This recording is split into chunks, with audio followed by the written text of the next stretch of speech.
મિત્રો 30 વર્ષનો અખંડ રાજકીય અહંકાર અને એક વિવાદાસ્પદ નિવેદન. શું કોઈ પક્ષના રાષ્ટ્રીય અધ્યક્ષના શબ્દો એટલા ભારે પડી શકે કે દાયકાઓ જૂનો તેમનો સૌથી મજબૂત ગઢ હાથમાંથી નીકળી જાય? આજે વાત એક એવા ચૂંટણી પરિણામની કરવી છે જેણે બિહારથી લઈને દિલ્હી સુધીના રાજકીય વર્તુળોમાં હલચલ મચાવી દીધી છે. પટનાની બાંગીપુર સીટ, જેના વિશે તમે જાણતા જશો, અને ત્યાં રાજકીય ગરમાવો ખૂબ જ ચરમસીમાએ પહોંચી ગયો હતો, જેને બિહારની રાજનીતિમાં ભાજપનું ગુજરાત કહેવામાં આવે છે. 1995થી આ સીટ, જે બાંગીપુરની સીટ છે, તેના પર બીજી કોઈ પાર્ટી ગાબડું પણ પાડી નહોતી શકતી. વીતેલી ચૂંટણીઓમાં જ ભાજપના નીતિન નવીને અહીંથી 58,000થી વધુ વોટોના માર્જિનથી પ્રચંડ જીત હાંસિલ કરી હતી.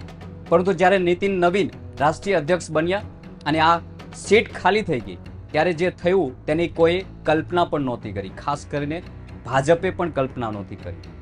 ઉપચૂંટણીની મતગણતરીના 16મા રાઉન્ડ સુધી જે આંકડાઓ સામે આવ્યા તે અત્યંત ચોંકાવનારા હતા.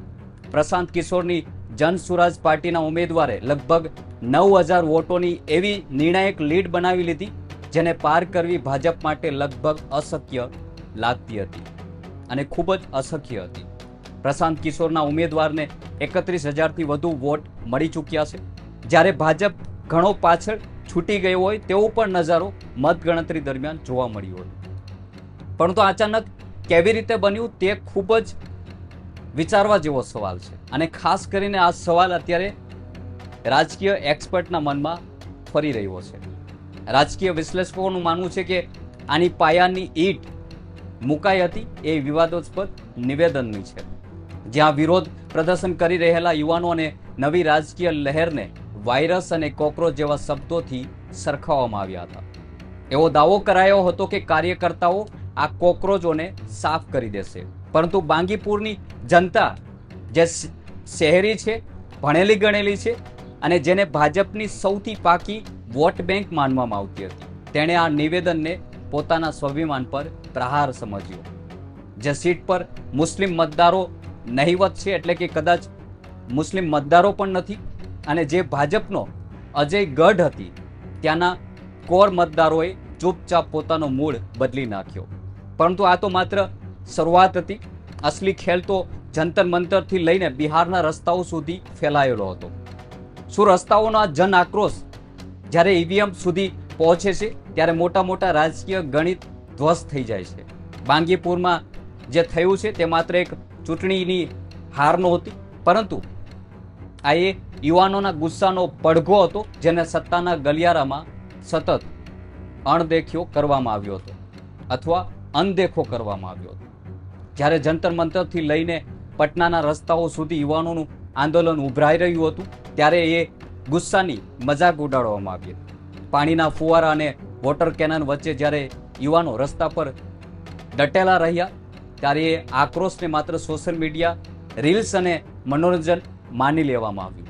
પરંતુ બાંગીપુરના શહેરી યુવાનો અને ભણેલા ગણેલા મતદારોએ અંદરથી જ એક ખામોશ ક્રાંતિની સ્ક્રિપ્ટ લખી નાખી હતી. જ્યારે બિહાર બંધનું આહ્વાન થયું અને રાજ્યના ખૂણે ખૂણેથી યુવાનો રસ્તા પર ઉતર્યા, ત્યારે જ સ્પષ્ટ થઈ ગયું હતું કે આ ગુસ્સો માત્ર એક પક્ષ સામે નહોતો, પરંતુ જનતાને હળવાશથી લેવાની આખી કાર્યશૈલી સામે હતો. પરંતુ આ આખી ઘટનામાં સૌથી મોટો ઝટકો કોને લાગ્યો તે સવાલ ઉઠવો પણ ખૂબ જ લાજમી છે, અને તેનો જવાબ છે બિહારનો પરંપરાગત વિપક્ષ. આરજેડી અને તેજસ્વી યાદવ આખી સ્પર્ધામાં સીધા 3જા નંબરે ધકેલાઈ ગયા છે. બાંગીપુરના પરિણામે સાબિત કરી દીધું છે કે જનતા હવે માત્ર જૂના મોટા ચહેરાઓ કે પરંપરાગત વિપક્ષના ભરોસે બેસી રહેવા તૈયાર નથી. તેજસ્વી યાદવનું આ શરમનાક પ્રદર્શન બતાવે છે કે જ્યારે વિપક્ષ રસ્તા પર ઉતરે છે, જમીની લડાઈ લડવામાં નિષ્ફળ જાય છે, ત્યારે જનતા પોતાનો નવો રસ્તો જાતે જ શોધી લે છે. ભાજપનો જે કોર મતદાર દાયકાઓથી બીજું કોઈ નિશાન જોવા તૈયાર નહોતો, તેણે આ વખતે ચૂપચાપ બદલાવના બટન પર આંગળી દબાવી દીધી છે. પરંતુ સવાલ એ થાય છે કે શું આ જીત માત્ર અસંતોષનું પરિણામ છે, કે પછી પ્રશાંત કિશોરના પડદા પાછળ કોઈ એવો ચક્રવ્યૂહ રચ્યો છે, જેને ભેદવો સત્તાધાર ગઠબંધન માટે મુશ્કેલ બની ગયો છે. શું લગભગ 5,000 કિલોમીટરની પગપાળા યાત્રા અને જમીની મહેનત આખરે બિહારની રાજનીતિની દશા અને દિશા બદલી નાખી છે? જ્યારે પ્રશાંત કિશોરે જન સુરાજ અભિયાન હેઠળ બિહારના ગામે ગામ અને ગલીએ ગલીએ ખાખી હતી, ત્યારે ઘણા વિશ્લેષકો અને વિશ્લેષકો જે છે તેમને માત્ર એક પ્રયોગ માનતા હતા.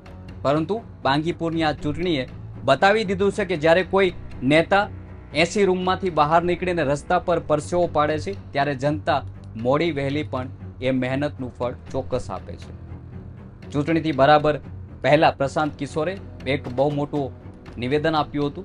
તેમણે કહ્યું હતું કે બાંગીપુરની આ ચૂંટણી માત્ર કોઈ એક સીટની જંગ નથી, પરંતુ સમ્રાટ ચૌધરી અને આખી રાજ્ય સરકારની કામગીરી પર એક મોટી જનમત સંગ્રહ એટલે કે રેફરન્ડમ છે. જે રીતે સત્તાધારી ગઠબંધનના મંત્રીઓ, ધારાસભ્યો અને આખી મશીનરી આ એક સીટને બચાવવા માટે ઝોકી દેવામાં આવી હતી, તેના પછી આ હારના નૈતિક માયને બહુ જ મોટા બની જાય છે. બાંગીપુરના મતદારોએ દેશભરના રાજકીય પક્ષોને એ સ્પષ્ટ સંદેશ આપી દીધો છે કે લોકશાહીમાં જનતાથી મોટો કોઈ માલિક હોતો નથી. જ્યારે નેતાઓ સત્તાના નશામાં ચૂર થઈને સામાન્ય નાગરિકોના અવાજને દબાવવાનો પ્રયાસ કરે છે, ત્યારે જનતા બેલેટ અને ઈવીએમ દ્વારા એવો જવાબ આપે છે જેનો કોઈ તોડ સત્તાધીશો પાસે હોતો નથી. આ સમગ્ર ઘટનાને લઈને અને આ પરિણામને લઈને તમારું શું કહેવું છે? કમેન્ટ કરી જરૂર જણાવજો. અને આવી વધુ રસપ્રદ રાજકીય વિશ્લેષક એપિસોડ જોવા માટે અમારી ચેનલ સાથે જોડાયેલા રહો અને ચેનલને સબસ્ક્રાઇબ કરવાનું ભૂલશો નહીં. જય હિન્દ.